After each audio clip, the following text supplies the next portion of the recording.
1989년도의 영화 중에 나의 왼발이라는 그 외국 영화가 있습니다. 제가 어린 시절에 본 기억이 있는데 자세한 내용은 생각나질 않아서 제가 며칠 전에 다시 이제 영화를 검색을 해서 영화를 이제 살펴봤습니다. 그 나의 왼발이라는 영화는 1932년도에 실제로 영국에서 이제 태어났던 한 장애인의 그 실화를 다룬 영화입니다.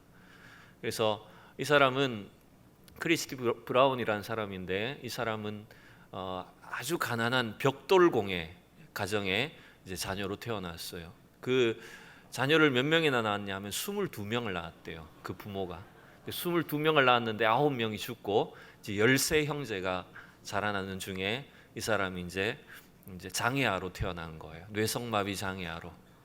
그래서 그 옛날만 해도 우리 불과 몇십 년 전만 해도 몇 년 전만 해도 이 뇌성마비 장애아를 뇌 자체의 어떤 그 뇌 기능에 문제가 있는 걸로 전응아로 이렇게 생각하는 경우가 많았죠. 그래서 아무것도 할 수 없는 아이로 이렇게 이제 방치를 하고 제대로 된 어떤 교육이나 돌봄을 해주지 못하는 과정에서 이 사람이 자라나게 됩니다. 근데 오로지 쓸 수 있는 것이 몸도 막 이렇게 비틀어지고 말도 할 수 없고 아무것도 자기 스스로는 할 수 없는데 유일하게 움직이는 게 왼발만 움직이는 거예요. 그래서 이 왼발을 가지고 이 사람이 이제 나중에 모든 걸 하게 됩니다. 그래서 우연히 이 7살쯤 되었을 때 우연히 분필을 이 왼발가락에 끼우고 글씨를 썼던 거예요. 아무도 가르쳐 주질 않았는데. 그래서 첫 쓴 단어가 뭐냐 하면 엄마라는 단어를 썼어요. mother이라는 단어를 쓴 걸 보고 깜짝 놀란 거예요.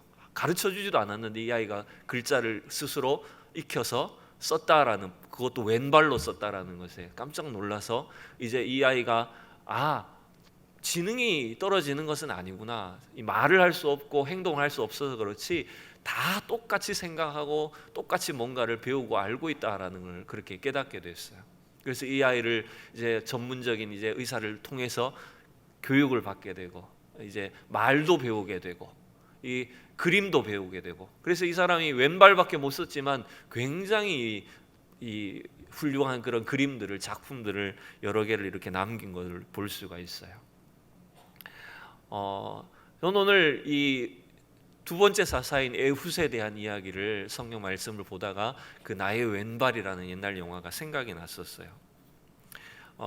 우리가 지난번에 제가 사사기 설교를 하면서 첫 번째 사사인 이름이 뭐죠, 여러분? 온니엘이었어요.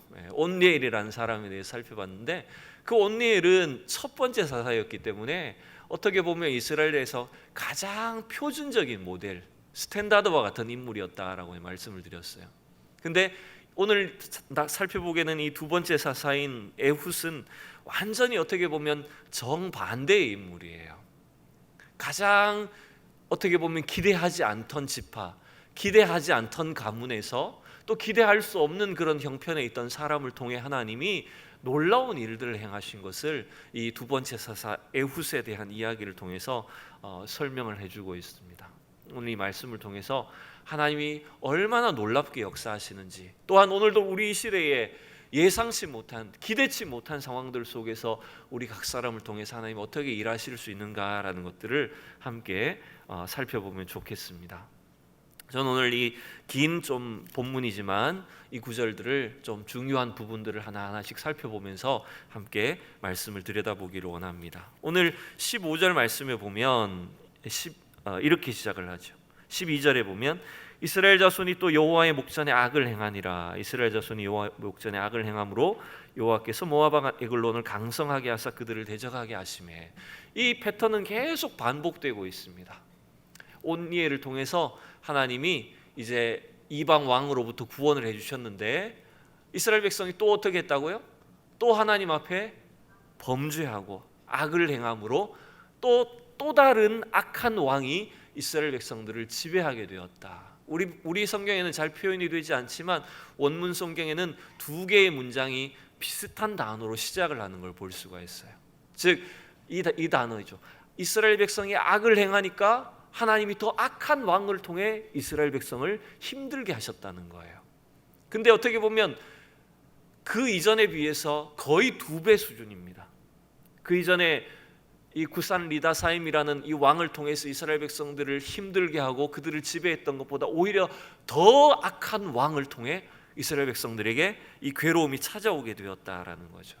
그러니까 여러분, 우리가 이 하나님 앞에 믿음의 백성들이 영적으로 신앙적으로 바르게 서지 못하면 오히려 우리는 세상을 통해 큰 괴로움과 어려움을 당할 수도 있다라는 거예요. 그죠?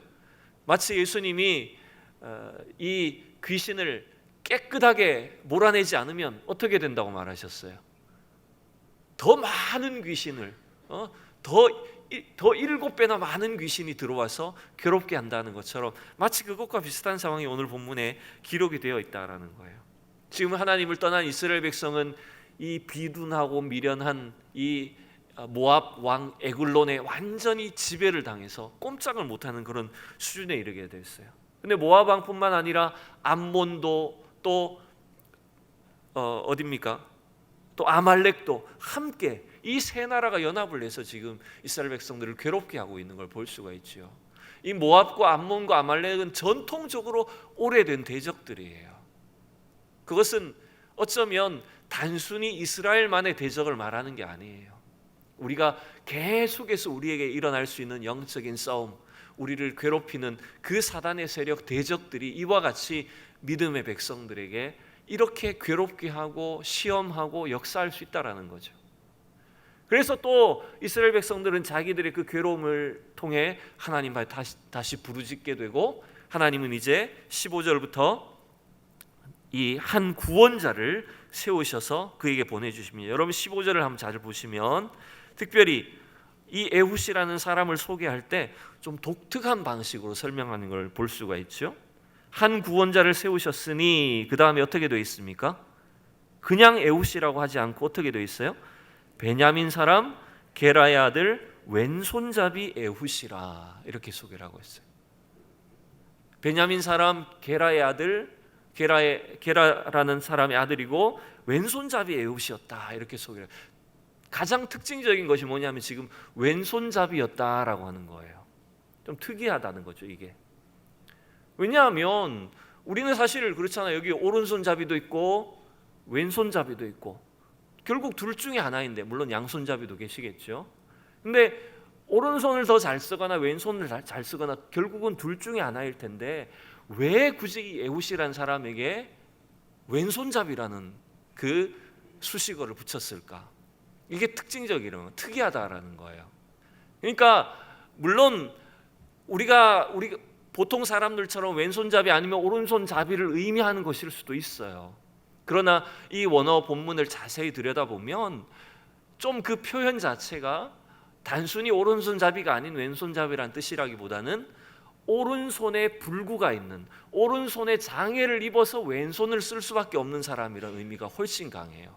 이 왼손잡이라는 의미는 아마 태어날 때부터 오른손이 뭔가 장애로 태어났거나 오른손을 기능을 할 수 없는 사람이라는 뜻이에요. 그래서 이 사람은 오른손을 거의 쓰지 못하는 왼손잡이인데 어느 지파 사람이라고요? 베냐민 지파 사람이라고. 성경이 참 어떻게 보면 재미가 있는 게, 신기한 게, 베냐민이라는 그 지파의 이름의 뜻은 또 뭐냐 하면 오른손의 아들이란 뜻이에요. 오른손의 아들인 지파에 오른손을 쓸 수 없는 장애인 왼손잡이가 태어났다는 거예요. 우리는 이 시대에 살아보지 않았기 때문에 이해하기 좀 힘들 수는 있겠지만 이 이스라엘의 그 시대적인 배경으로 보면 단순히 왼손잡이가 아니라 오른손을 아예 쓸 수 없는 장애인 왼손잡이는 율법적으로, 이스라엘의 신앙적으로 보면 별로 사람 대우를 받지 못할 가능성이 높다라는 걸 알 수 있죠. 왜냐? 몸이 불구인 사람은 성전에 들어갈 수도 없어요. 더구나 오른손의 아들이라고 하는 지파 가운데 여러분 오른손을 못 쓰는 사람이 태어났으니, 오른손을 못 쓰는 사람이 있으니 그 사람은 어디 가서 여러분 직장 생활을 하고 어떻게 여러분 사람들로부터 인정을 받고 제대로 활동을 할 수 있었을까요? 아마 이 사람은 그런 인간적인 대우를 혹은 또 사회적인 그런 어떤 정상적인 사회 활동을 제대로 할 수 없었어요. 그런 많은 차별과 어려움에 아마 시달릴 수밖에 없는 사람이었을 거라고 충분히 짐작이 돼요. 왜 또 그게 가능하냐 하면 그 바로 다음에 그 사람이 하는 일이 뭐예요? 에훗이 하는 일이 뭐예요? 오늘 15절 뒷부분에 보면 이스라엘 자손이 그를 통하여 모압 왕 에글론에게 공물을 바쳤대요. 이 에훗이 하는 일이 뭐라고요? 지금 이스라엘을 억압하고 있는 왕에게 백성들로부터 공물을 모아서 바치는 사람이었어요. 물론 좋은 의미에서 어떤 관직에 있어서 대표를 해서 백성을, 이스라엘을 대표해서 공물을 갖다 바치는 사람이었다는 의미일 수도 있겠으나, 그가 이스라엘로부터 아마 멸시를 당하고 무시를 당할 수밖에 없는 왼손잡이 장애인이었다면, 이 사람은 어떻게 보면 이스라엘 백성들이 오히려 싫어하는 짓을 앞장서서 하는 거예요. 마치 삭개오처럼 로마 정부에 빌붙어서 사람들에게 세를 걷어서 정부에 갖다 바치는 세리장이와 똑같은 짓을 하고 있다는 거예요. 사람들에게 늘 무시당하고 손가락질 받았지만 여러분, 모압 왕 에글론은 그를 대우해 줬을 거 아니에요. 그러니까 공물을 갖다가 바치는데 주로 이 에훗을 통해서 사람들이 공물을 모압 왕 에글론에게 바치면 그걸 통해서 이 모압 왕이 충분히 이스라엘 백성들을 지배하고 통치하고 있었다라는 걸 우리가 알 수가 있죠. 그런데 이러한 에훗 속에도 아마 삭개오처럼 그냥 그 일 자체, 또 자기가 처해 있는 상황을 그냥 아무렇지도 않게 받아들이진 않았을 것 같아요. 분명히 뭔가 지금 불편한 게 있어요. 비록 자기는 이 이스라엘 땅에서 또 베냐민 지파 속에서, 사회 속에서 인정받지 못하는, 차별당하는 불구의 몸이지만, 그러나 내가 이 일을 하고 있지만 뭔가 이것은 옳은 일이 아니다. 저 악한 왕을 통해 하나님이 이 이스라엘 백성들을 괴롭히게 하는 것은 뭔가 잘못되었다라는 걸 자기가 깨달았을 것 같아요.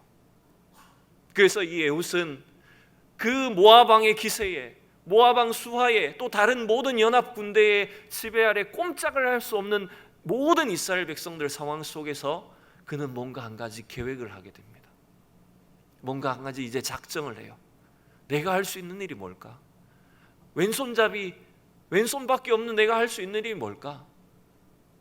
치밀한 계획을 하고 준비를 하는 걸 볼 수가 있죠. 그래서 전에는 제가 성경을 대충 읽었는데 오늘 이 설교를 준비하면서 다시 자세히 보니까 16절에 보세요. 16절 여러분 다시 한번 보시죠. 에훗이 길이가 한 규빗 되는 좌우에 날선 칼을 만들어 그의 오른쪽 허벅지 안 옷 속에 차고 그랬어요.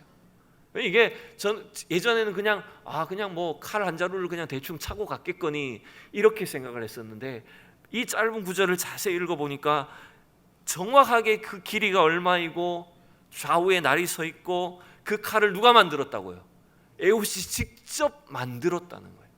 그가 칼도 직접 준비하고, 그리고 이 왼손잡이기 때문에 이 왼손잡이는 당연히 여러분 어디가 편해요? 왼쪽에 차는 게 편해요? 오른쪽에 차는 게 편해요? 헷갈리시죠 지금? 여러분 안 해봐서 몰라요. 당연히 왼쪽에 차는 게 편하죠. 물론 오른쪽 옆구리에 차면은 이렇게 빼는 게 쉽지만 지금 어디에 찼다고요? 오른쪽 허벅지 안쪽에 제일 불편하고 어색한 자리라는 거예요. 그는 이 작전을, 이 모압 왕 에글론을 자기가 뭔가 해결해야 되겠다라고 하는 이 작전을 굉장히 오랫동안 준비했다는 걸 알 수가 있어요. 그냥 대충 칼 하나 들고 간 게 아니에요. 오랫동안 칼을 다듬고 만들고, 그리고 어디에 차서 어디에 숨겨야 되는지를 오랫동안 준비했다는 걸 알 수가 있죠. 또한 자기가 칼을 차고 가도 의심받지 않을 만큼 인정도 받아야 돼요, 모압 백성들에게. 왜냐하면 몸수색을 안 해도 된다는 거잖아요. 이 사람은 팔이 하나 없는데 무슨 이 사람이 힘을 쓰겠어? 모압 왕도 모압 사람들도 아무도 의심하지 않은 수준이 됐다는 거예요. 치밀한 계획과 준비를 하고 있었다는 걸 알 수가 있어요.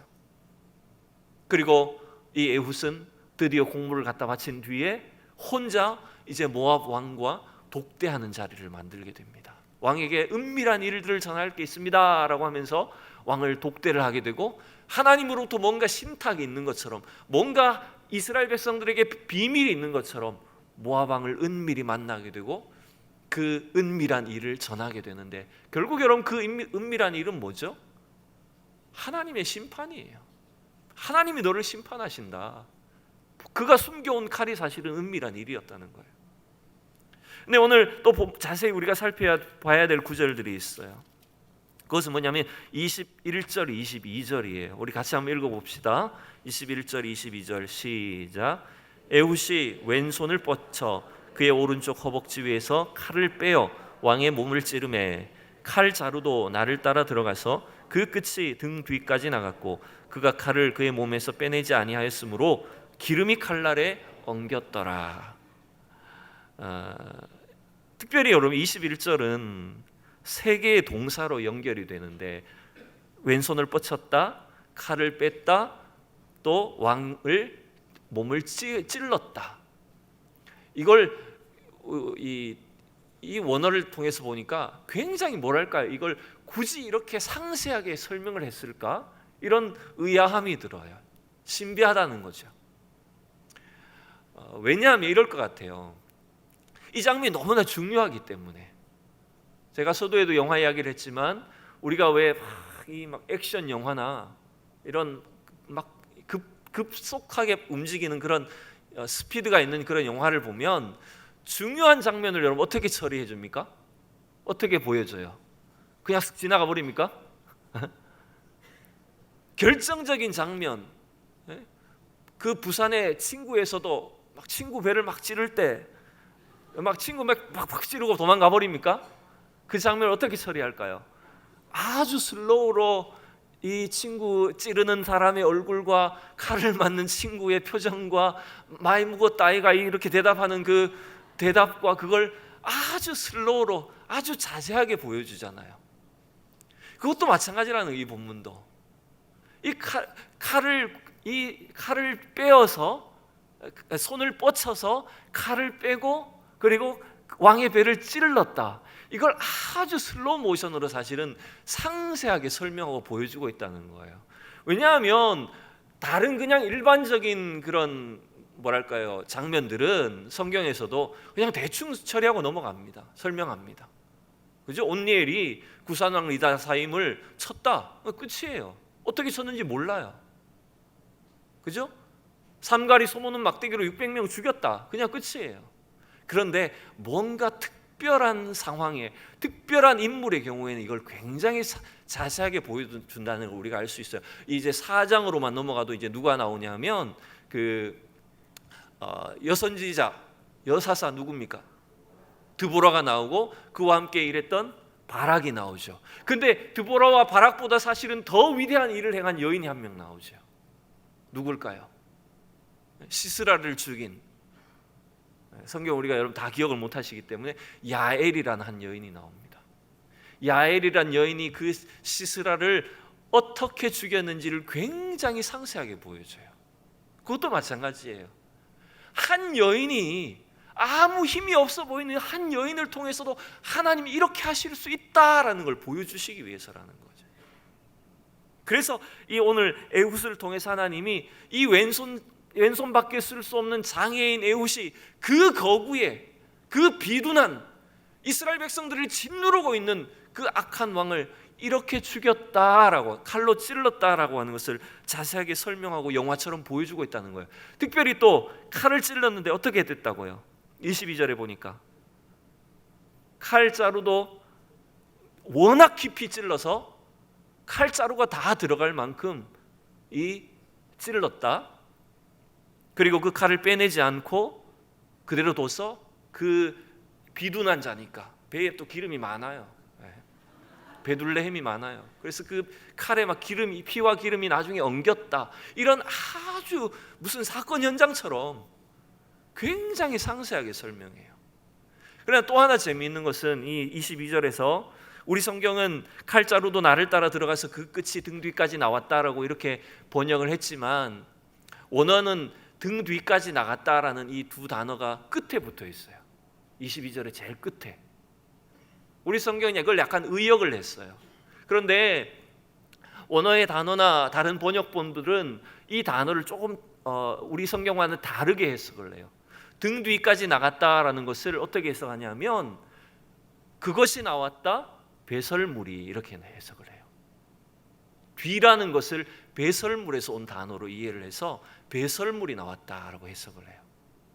이것은 무슨 말이냐면 칼로, 좀 끔찍한 이야기 오후 예배 시간에 여러분 죄송해요. 하여튼 칼로 그 왕의 배를 찔렀는데 뭐가 나왔다고요?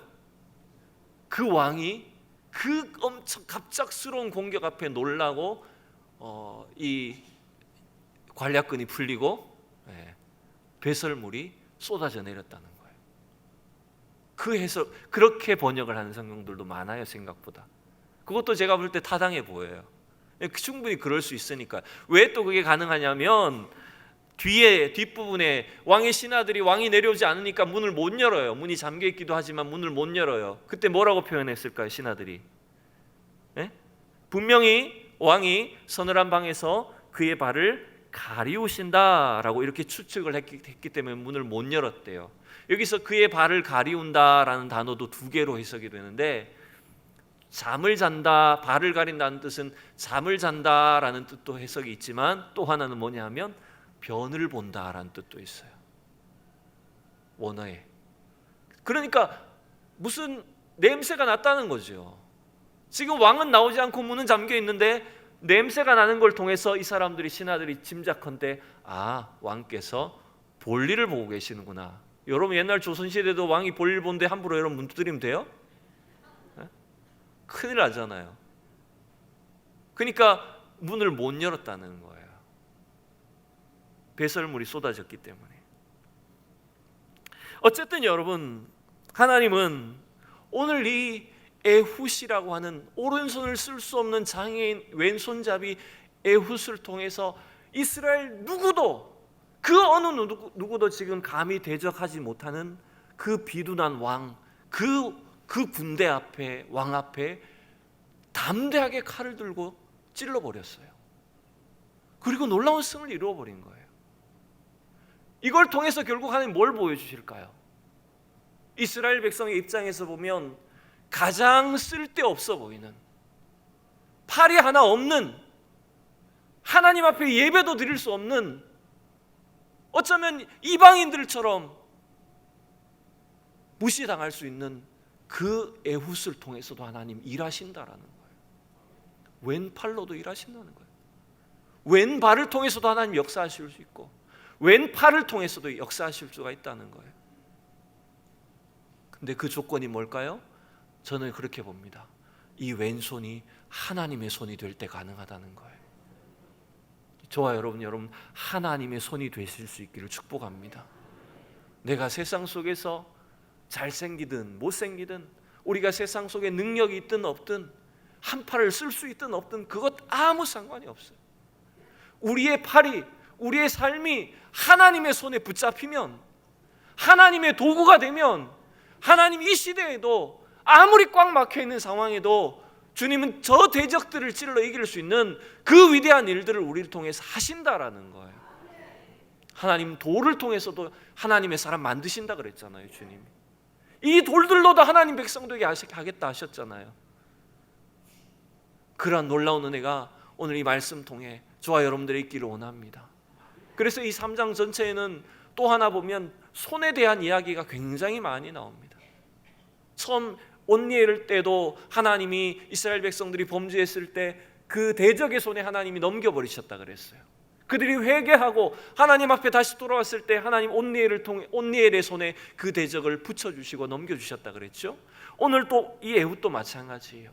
이 한 팔이 없는, 한 팔을 쓸 수 없는 왼손잡이 장애인 에훗이 그 손에 하나님이 그 에글론 왕을 붙여주신 거예요. 이 에훗만일까요? 이제 우리가 아까 읽은 본문 제일 뒷부분에 넘어가 보시면 28절과 30절에 또 손이 나옵니다.